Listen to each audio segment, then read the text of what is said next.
Na hujambo mtazamaji wa TBC1, karibu sana katika Bi Mashada ya TBC1. Kama kawaida, ulimwengu wetu tukikutana hapa na wanawake mbalimbali ambao waliona fursa wakazichangamkia na wakazifanyia kazi, na sasa wakivuka hatua na kupiga hatua katika maisha yao ya kila siku.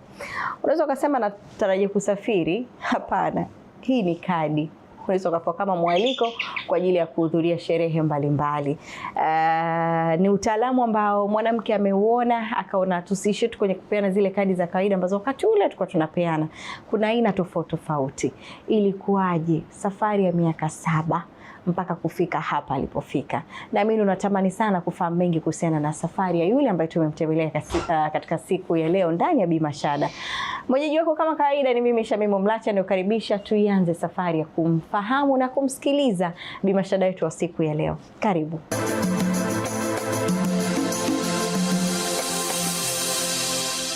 Na mtazamaji, kama alivyokukaribisha, tuanze kuzungumza na Bi Mashada wetu wa leo. Mimi ni Shamim Mlacha. Naitwa Amina. Amina. Amina ni nani? Amina ni mama wa watoto 2 na Amina ni mjasiriamali. Amina, katika ujasiriamali alianzaje mpaka kufikia kwenye ujasiriamali anaonao? Nilianza na biashara ya stationery, nikaanza kutengeneza kadi ya kwanza, nikaona watu wameipenda, nikatengeneza ya pili, ya tatu, mpaka leo niko hapa. Safari ya kutoka kule kwenye kadi moja mpaka kwa hapa tulipo, ambapo ni zaidi ya mitindo tofauti tofauti ya kadi. Ndiyo. Ilikuwaje? Kwa sababu kwa wakati huo ulivyoizungumzia kwamba aliweza kwenye kadi moja, basi na shaka itakuwa ni zile karatasi nyeupe unaandika, unaanza kuzikunja. Hapana. Ilikuwa ni kadi ya kutengeneza kabisa. Mtu alikuja na idea yake, nikamwambia kwamba naweza kutengeneza. Wakati ulikuwa unaweza? Ilikuwa sio kama sasa hivi. Nilikuwa najifunza, lakini kitu nilijikuta tunasema kwamba ngoja jaribu kufanya hiki kitu. Nikatengeneza, ikaonekana vizuri. Nikatengeneza ya pili, ya tatu, and then nikagundua kwamba hichi ni kitu ambacho nakipenda. Naweza kukifanya vizuri zaidi. Ndio maana leo nimefika hapa. Uligunduaje kama unakipenda? Kwa sababu kitu ambacho unakipenda unakifanya bila kuchoka. Unakifanya wewe mwenyewe ukiwa unafurahia kile kitu ambacho unakifanya. Nikajua kwamba hichi ndio kitu ambacho nilikuwa namuomba Mungu mara zote, kwamba nataka kujua kitu gani ninachokifanya, ninachoweza kukifanya vizuri zaidi.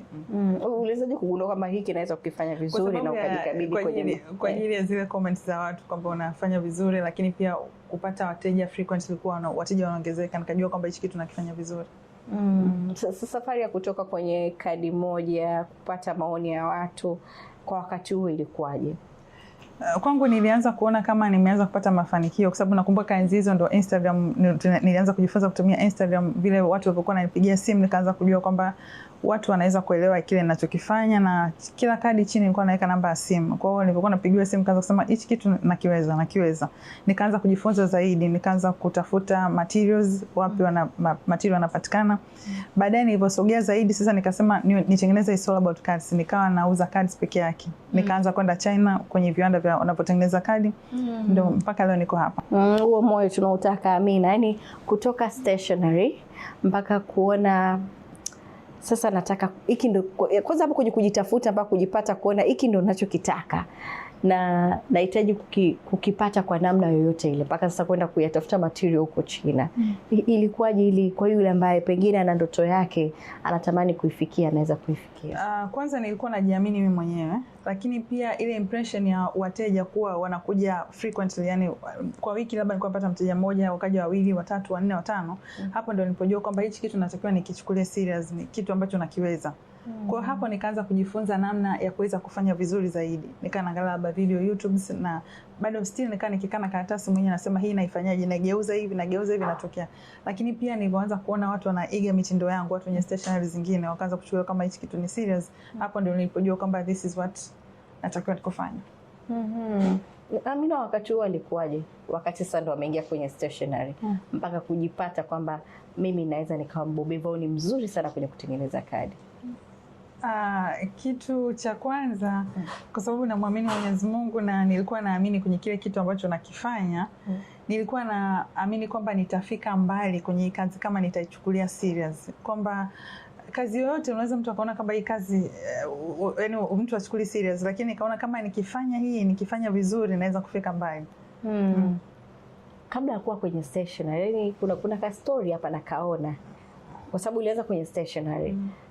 Mtu anasema sasa ni stationery tu, labda ni kupiga photocopy au kutengeneza kadi kama hivyo ambavyo ilitokea mtu kaja tu ukamwaminisha unaweza, ili hali uko bado hujaweza kutengeneza, mpaka kuanza safari ya kutengeneza na kuona mimi kweli naweza kuwa mtu bora kwenye kutengeneza kadi. Kipindi hicho nilikuwa nipo chuo, nilikuwa na stationery, kwa hiyo ilikuwa stationery na kuuza vitabu. Kwa hiyo watu walikuwa wanakuja kwenye stationery na mtu akasema kusajiliwa kwenye stationery watu wanajua wanatengeneza kadi.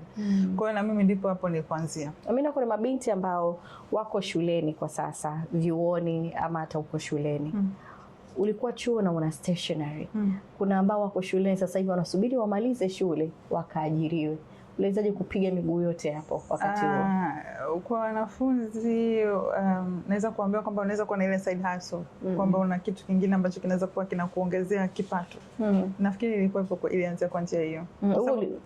Kwa sababu kusema kuwa na side hustle nimeanza muda mrefu sana, toka nasoma hata sekondari nilikuwa na wauzia watu vitu vidogo vidogo.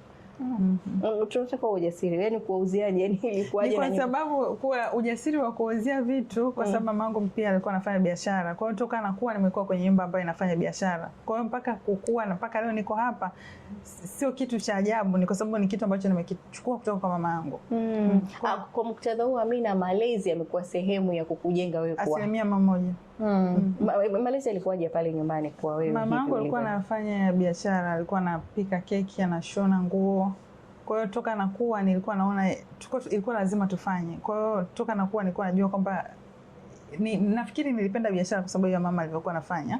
Na bado wakati mdogo nilikuwa naweza kumanage wafanyakazi na nini. Kwa hiyo ni kitu ambacho nilikuwa kipo kutoka moyoni. Mtazamaji wa Bi Mashada, hayo ni machache tu kati ya leo mengi ambayo tufikisha hapa kwa Amina kuweza kuzungumza naye. Tukianza kama ilivyoada Bi Mashada kumjua alikotoka na hapa alipo na safari ya kusonga mbele zaidi.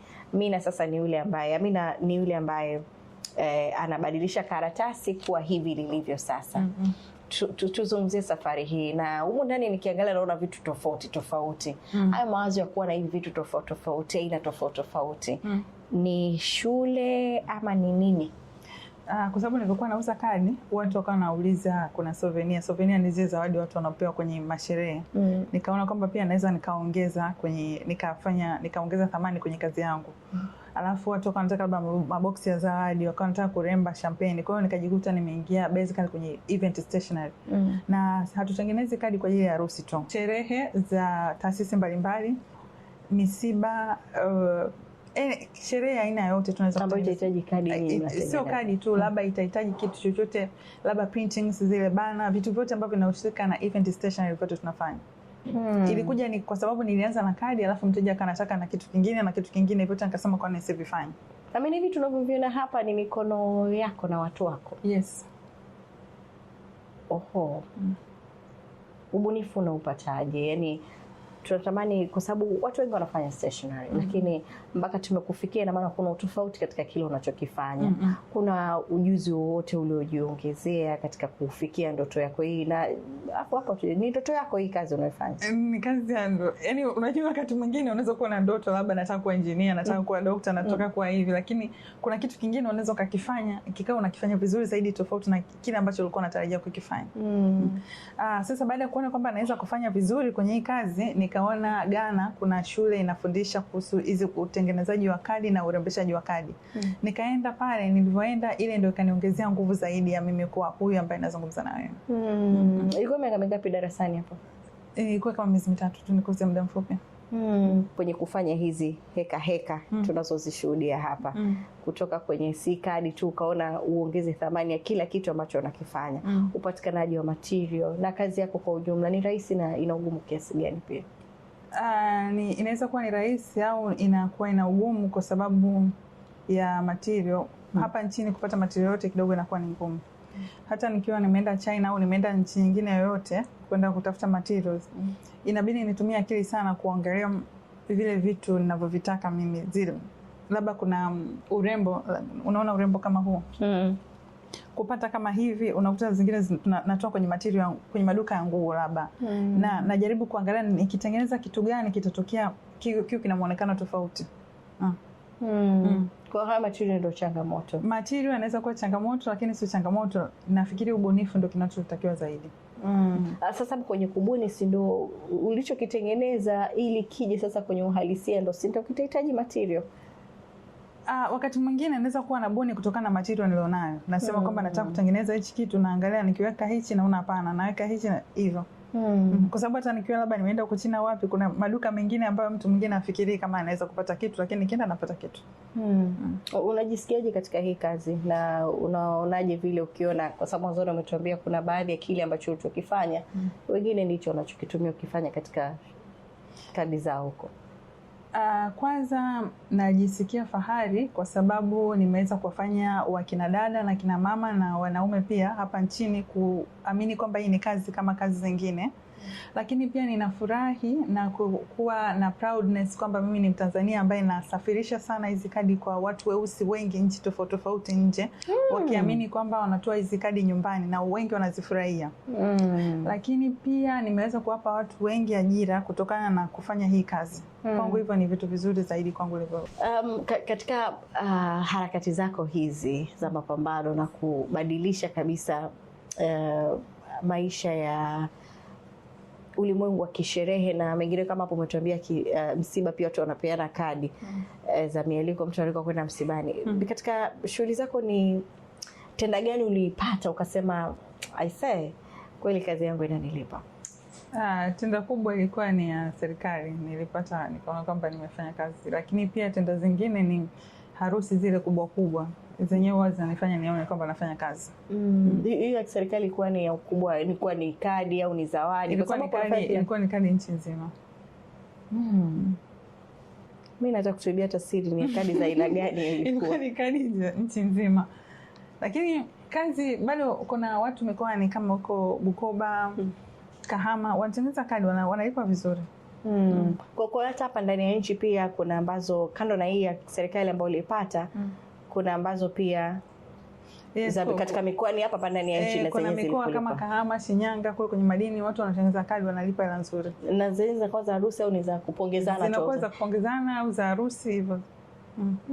Kwa ambaye anatamani naye kuwa kama wewe, unamruhusu aweze kuingia? Kwa maana wewe unafanya unachokipenda, inawezekana anapenda hiko unachokifanya, aingie ama abaki mgunje mgundani? Nataka kuambia watazamaji kwamba kazi yote inalipa ukiifanya vile inavyotakiwa. Kazi yoyote inalipa. Kwa sababu kama tukisema kadi za harusi, maharusi kila siku ni biashara ambayo kila siku inafanyika. Kila siku watu wanaoana. Na sherehe sio lazima ya harusi, inaweza kuwa birthdays, inaweza kuwa labda sherehe za taasisi. Kwa hiyo ni kitu ambacho kinafanyika kila siku. Kwa hiyo ukiamua kuingia kwenye kazi, ni kazi nzuri kama kazi zingine. Ni kazi nzuri, inalipa vizuri sana ukiwa umeshajua namna ya kuifanya. Ukijua namna kuifanya, namna gani hiyo? Namna ya kuifanya ndio ujifunze kutengeneza, ujue kutumia kompyuta, ujue kufanya na nini. Kwa sababu hapa lazima kuna kazi mbili. Lazima ujue kutumia kompyuta na lazima uweze kutengeneza. Kwa kama sio mzuri kwenye kompyuta, na unaweza ukaajiri mtu akawa anakufanyia kwenye kompyuta, alafu wewe uko unamaliza kutengeneza, unaangalia kama ziko sawa. Kwa hiyo sio lazima uwe navyo vyote viwili. Wewe unavyo vyote viwili? Mimi vyote ninavyo. Naweza kudesign lakini pia naweza kutengeneza. Kwa hiyo tukiita mbunifu wa kadi hizi hatujakosea pia? Hujakosea. Ni kadi gani pia ambayo ushakuitengeneza ukasema hapa ubunifu wangu nilikaa nikatulia nikaufanya? Zipo nyingi. Hichi ni kioo. Sio ukiwa unaangalia hivi unajiona? Kwa kweli najiona. Kama type ni sawa. Ni muda gani ambao huwa ni mzuri kwako ukikaa unapata kufikiria kutengeneza kitu kama hiki, na inakuchukua muda gani katika kutengeneza kitu kama hiki? Kwenye kudesign inategemea na hiyo design ambayo nitakuwa nimedesign. Lakini muda wa asubuhi labda, au nikiwa mara nyingi nikiwa peke yangu, naweza kufikiria kwa nini nisifanye kitu hichi, kwa nini nisifanye kitu hichi. Wakati unakuwa tayari umeshaletewa tenda ya mtu, ama ni vitu vinapita tu kwa wakati unaandika pembeni, afu akija mtu sasa ndio? Wakati mwingine inakuwa baada ya tenda ya mtu, au wakati mwingine inakuwa nimeshaanza kujua kwamba nataka kutengeneza design mpya, nataka kutengeneza hivyo. Material ya kioo inapatikana hapa nchini ama? Sasa unaona katika kutengeneza vitu, unaona hichi ni kioo acrylic. Hii inatumika kutengeneza mabango. Mimi nikawaza kwa nini isiandikwe ikae kwenye kioo kifupi kama hichi, nibandike kwenye kadi nione itatokea. Nikaona nikijaribu kuprint, yani hichi kioo kikaprintiwa alafu niweke kwenye kadi nione itatokeaje. Nikaona imetokea vizuri na watu wameipenda. Ya pili, nyingine? Ya pili unaona kama hivi. Hichi ni kitambaa cha kutengenezea makochi. Kwa hiyo mimi nikakiweka kwenye bodi za karatasi, bodi hizi kama hii. Nikabandika karatasi hapa na hapa, nikaona imetokea kadi. Kwa kumbe ni utundu material kama hii haikulazimu kwenda nje, ni material ambayo hapa hapa. Hapo unaona sasa nikisema ubunifu kwamba mtu mpaka ufikirie kwamba ukipata hii material ya kutengeneza sofa, uje wewe ndio utengeneza kwenye kadi, kidogo inahitaji utumie akili sana. Nyingine unaona kama hii. Hizi ni cheni za kuvaa shingoni. Nimechukua cheni nikaweka kushoto na kulia, na hii nikakata acrylics ikaprintiwa. Ndani nikatengeneza kadi. Hii hapa nimechukua shela bibi harusi. Nikachukua na ile lesi nikaiweka juu ya kadi. Ikawa ina muonekano kama huo.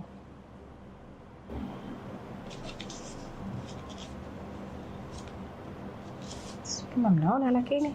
Nyingine? Hii kamba za gunia. Tuita katani. Katani. Nimechukua katani, nikaona badala kufunga kamba, badala ya kuweka ribbon nikachukua katani nikaifunga hapa hivi, mwisho siku kadi kama imetokea namna hiyo. Kwa hiyo sasa umeona material hayapo pase kwamba natakiwa niende kwenye design hii. Inategemeana tu na vile mtakapokuwa na boni. Kwa hiyo ni katani hili. Sasa hili shela ama ni ulinunua kitambaa cha shela? Ni kitambaa cha shela, nikaenda kwa fundi nikamwambia naomba nishonee hivi, akanishonea na nikabandika hapo ikatokea kadi. Katani, kitambaa cha shela kiko hapa. Hizi ni cheni za shingoni, zile ziko hapa. Kitambaa cha sofa. Ya Amina.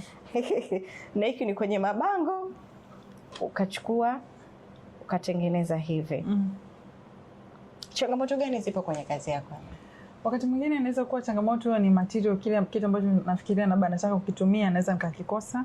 Lakini wakati mwingine kikubwa ni nafikiri material. Ila mimi mwenyewe naweza kufanya kazi yangu ikanyuka 100%. Na ikitokea umewaza wazo ambalo material ukayakosa, kwa unajisikiaje? Lakini na mbadala wa hiko kingine. Uzuri najuana na watengeneza kadi tuseme dunia nzima, especially China. Unaweza kumuonesha, naweza kupata kitu kama hichi mara nyingi wasikosa. Sema tu labda ni ule muda wa kudeliver. Wa kuleta. Na wakati huo inakuwa ni wazo la kwako ama ni la mteja? Tuzungumzie na hapo kwa wateja. Wakati mwingine naweza kusikiliza wazo la mteja, wakati mwingine naweza kumpa mimi mteja wazo, nikamwambia kwa nini tusifanye hivi. Ishotokea mteja amekuja na wazo lake alafu ukawa hujatenda sawa na matakwa yake?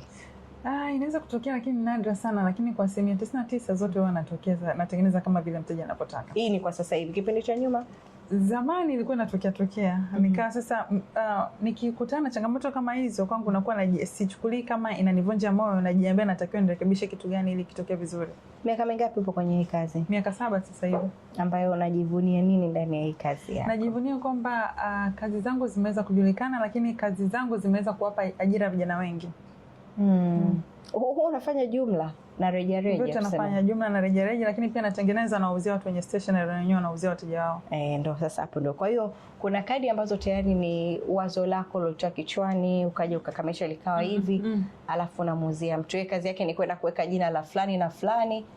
Kuna hiyo moja au nyingine mtu anachukua order kabisa, anamuonesha mteja wake kwamba kadi ni hii hapa, lakini naifanya ni mimi hapa. Lakini pia wapambaji kutoka hapa nchini na nje ya nchi na wenyewe wao wanakuja wanatengeneza vitu kwangu, wanatumia kwenye shughuli zao. Kwa hiyo kwanza Amina, wewe uwanja wa Julius Nyerere pale wa kimataifa wewe ni kawaida. Kwa nini nasema hivyo?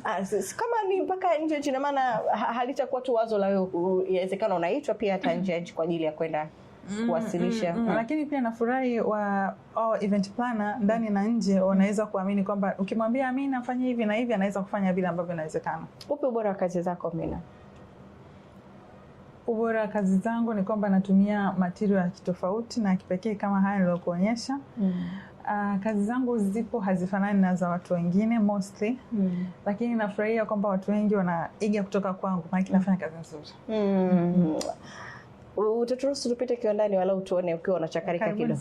Karibu sana. Mtazamaji, tuelekee huko na tupo tunapokamilisha Bi Mashada, tukiwa kiwandani, tukiona haya ambayo yanatoka kichwani mwa mwanamke alafu anayaeka katika uhalisia, na mwisho wa siku ukifika getini pale unaionyesha na unaingia kwenda kushereka ama kulingana na takwa la kadi utakayokuwa umeitengeneza. Hii ni Bi Mashada, TBC1.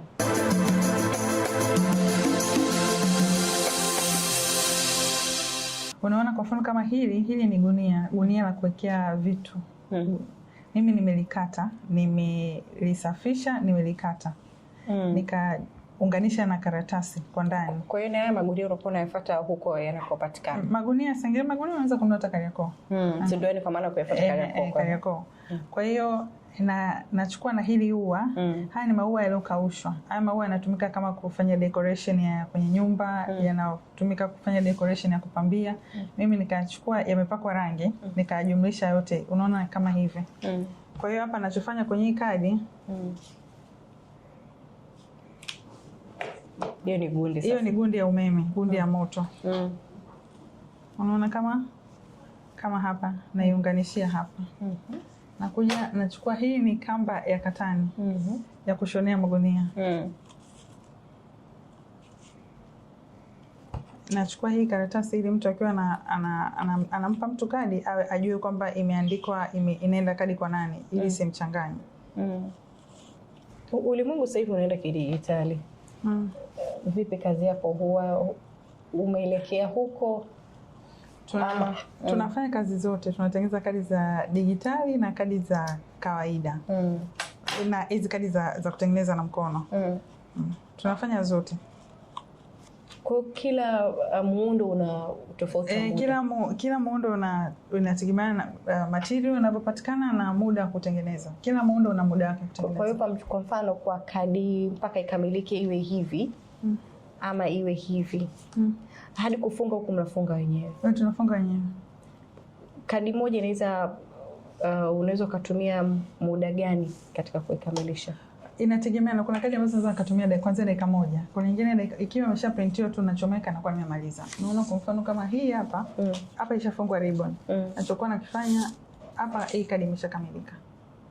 Kwa hivyo kwenye kufunga ribbon hakuna kazi sana. Hakuna kazi sana kwa sababu nimeshazoea. Alafu naweza kufanya kwa haraka zaidi. Kuna kadi kama hii. Hili ni box. Tumetengeneza box, tumepata box tukalikata tukatengeneza box kama hili. Hapa tukaprint. Tukaprint hapa, tukafanya embroidery ya gold, tukaprint hapa. Alafu ndani ukifungua unakuta kama hivi tumeweka picha. Hichi ni kioo. Tumekata tukaweka, inatokea hivi. Inakuwa kama tuzo fulani. Unaona sherehe kama hii ukipewa hivi unaweza ukaacha kwenda. Kwa hiyo ndio inakuwa kama laki moja. Hizi ni bodi za karatasi. Sio nikiwa nakwambia bodi unashika hivi. Unaona kama hii imeprintiwa hivi. Kinachofanya inakuwa ina cost sana ni hizi aina ya hizi printing. Unaona texture ya material hivi. Alafu na basha yake. Na yenyewe inakuwa imechangamka bei yake. Unaona material kama hii. Hii ni velvet.